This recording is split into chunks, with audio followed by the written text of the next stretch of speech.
30 பேரோட போஸ்ட்மார்ட்டத்தை ஒரே இரவில் எப்படி பண்ண முடியும்னு கேட்கும்பொழுது ஜட்ஜஸ் என்ன கேட்டிருக்காங்க, எத்தனை போஸ்ட்மார்ட்டம் டேபிள், 2 போஸ்ட்மார்ட்டம் டேபிள் தானே இருந்திருக்குன்னு இருக்காங்க. இது ரொம்ப குறுகலாக இருக்குன்ட்டு தான் அதிமுகவுக்கு அனுமதி கொடுக்கல, அப்போ தாவேக்காக மட்டும் எப்படி அனுமதி கொடுத்தாங்க? முழுவதும் இது காவல்துறையோட தவறு அப்படின்னு பொதுமக்கள் சார்பாகவும் அங்கே ஒரு கோரிக்கை வைக்கப்படுது.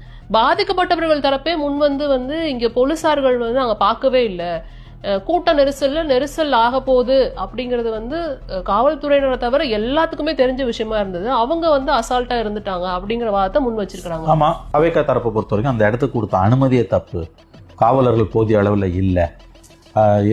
அதிமுக அனுமதி மறுக்கப்பட்ட இடத்துல இவர்களுக்கு கொடுக்கப்பட்டது எப்படி, எங்களுக்கு மட்டும் ஏன் அப்படி கொடுத்தாங்கன்றதை வைக்க தலைமை வழக்கறிஞர்கள், முன்னாள் தலைமை வழக்கறிஞர்களை அழைத்து இவர்கள் தமிழக அரசு வாதிட வைத்தது என்பதே எப்பாடுபட்டாது இந்த வழக்கு விசாரணை சிபிஐக்கு போய்விடக்கூடாது, தங்கள் கட்டுப்பாட்டிலே இருக்க வேண்டும் என்பதைத்தான் அது நமக்கு உணர்த்துது.